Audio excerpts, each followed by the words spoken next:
got out of your neighborhood, someone said to you, wait a minute, ain't you so-and-so's boy? What you doing over here? And they ran you back home.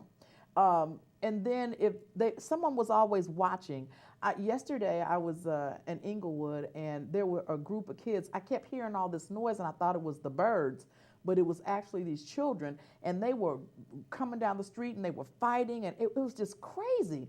And I thought, wow, what just happened? So then the police come, and I thought, all this negative energy, what's happening that it's already hot, humid, and they acting just totally crazy out there. So I thought, this is really, we're going to have to start getting back to looking and seeing things. I know someone probably called the police, and I was upstairs on the 5th floor, and I was thinking, if I was downstairs, by the time I really registered, had I been downstairs, I probably would have went down there and said, hey, look, wait a minute.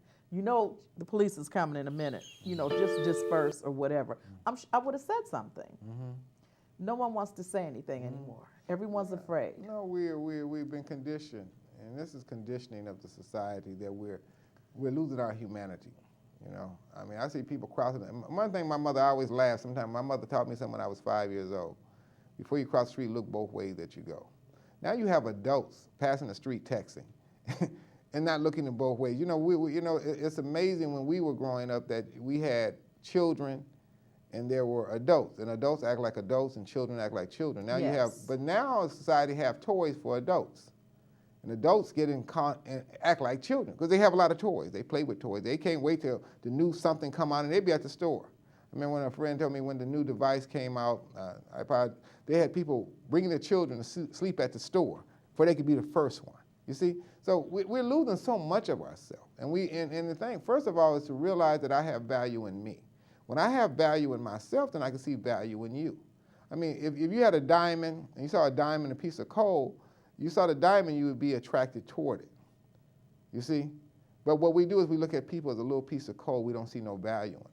Yeah. And there's always value. Why? Because of the fact that everyone has something for you to give you. Yeah. I mean, who can you learn from? A wise person or a fool? Both. Both, absolutely. A wise person can teach you some wisdom, and a fool could teach you how not to be foolish. Yes. So listen to the fool and see how they became the fool. But if you argue with the fool, a third person to pass by will know who's the fool. You see? So just learn to listen, because everyone has a message. We got to try to find this God force, this power in everyone. Everyone has it. Some people haven't tapped into it.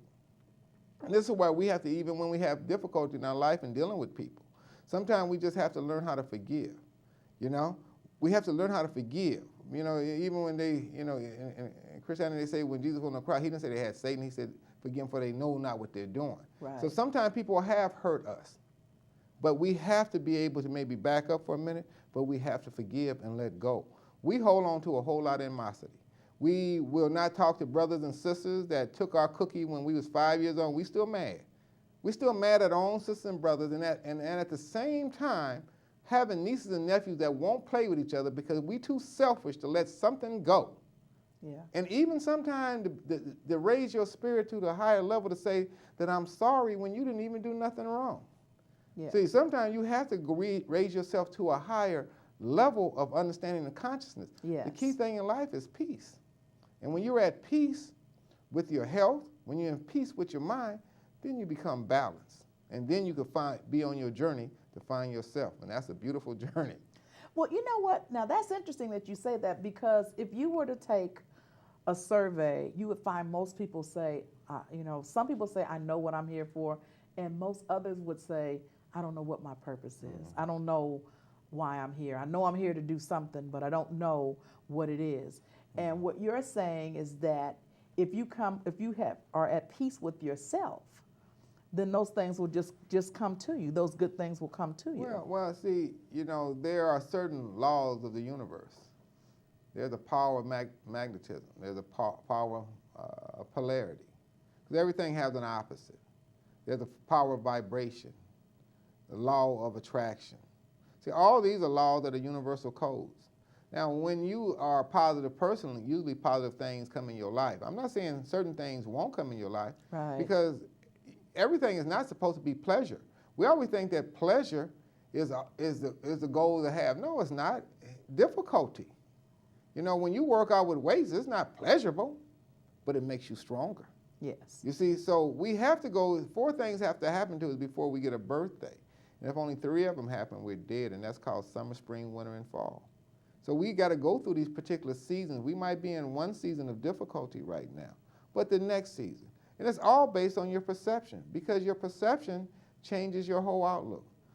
Always remember, what's meant to hit you will not miss you, and what's meant to miss you can never hit you. So whatever we're facing in our life, we have to look at it as an initiation to the next level. Either it's a hole or a porthole. It depends on how you view it. Yeah. This is the power that the human has, because what we are is spirits in a human form. You see, but so we get so caught up into the illusion of the human form that we forget that the power of the spirit is so much stronger. And this power of the spirit is connected to the all. You know, can the Creator be the all without us being a part of the all? That means that I have the power of the all. Yeah. It's like the Zulus used to say, being with universal law and order is like being one speck in the boulder. Because when that speck rolls, that one speck will crush you too. One drop in the ocean. When that ocean roars, that one drop will drown you because you have the power. But we forget the power that we are.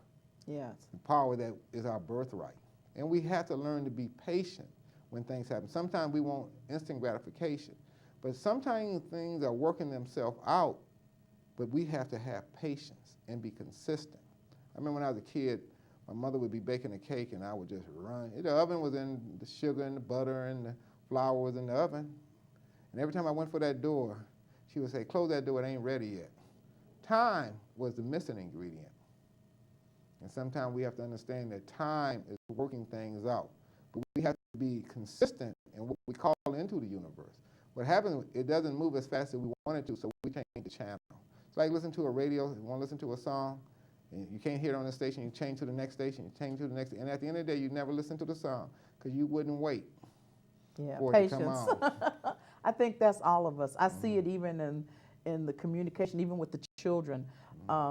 We had some children that volunteered when we were over at our old station, and their communication skills were just, it was like they were just, but when they got on the, you know, if they were texting, it was, I mean, they could communicate. I mean, they could do that all day long. And I noticed that even with my grandchildren and my children. If I call them on the phone, you know, it takes hours for them to get back to me. If I text them, it's like, right away, right away. That's one of the scary things about technology, because you lose so much of your humanity. You know, it's meant to be that way. Yeah. It is. It's meant to be that way. Listen, we are coming to a close, but listen, would you come back? Can we do another show? Anytime you need me, my sister. Absolutely. Right, listen, I am so, and I mean, you've given us some invaluable information here today, with keeping our peace and keeping ourselves healthy. And just little things, just in a few minutes, could you just give us quickly just a couple of things that we can do just to stay peaceful? Love you. The key thing is loving you. And look at everything that you think, that you internalize, and everything that you internalize in your body, how it impacts you. You see, you have to learn that you are a being, you are a special person, you are a precious item. And everything that you look in your life, you have to think in those terms of how do I think, what am I here for, and what do I put in my body. The one thing is that we have to understand that this is a temple, this is what's going to carry us, this sustain the spirit here, is this physical body. So yeah, you could be spiritual, but you have to be physical too. And this physical, you cannot put anything in your body that detach you from your goal. So it's learning what to eat. You know, like I said, always start off with your water. I mean, when you talk about internalizing, breakfast means break fast. Learning to put fruits and vegetables in your diet. And I think, you know, the next show we could, you know, kind of ad lib on that a little bit more and just really. But water, you said, is the most important thing Water in is the one morning. of the most important things. Making sure, the key thing, if you can't pronounce it, don't eat it. You know, be a label reader. I mean, you cannot go to a store. You go to people's home, they have boxes of everything. And it has something in preservatives. You have to watch the preservatives. I have a friend that was at the coroner's office. She said bodies don't even decompose like they used to.